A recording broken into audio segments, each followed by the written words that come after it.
Photo Airbus The Airbus US manufacturing facility in Mobile, Al recently reached a key milestone when it received the 50th shipset of major component assemblies (MCAs) just 2 years after taking delivery of the first shipset. The components will eventually become the 50th Airbus aircraft produced in the USA.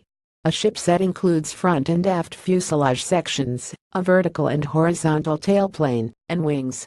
The MCAs, which are manufactured in various facilities around Europe using parts and systems from around the world including the USA, are brought together and shipped from Hamburg, Germany, to the port of Mobile and transported by road to the Airbus US manufacturing plant.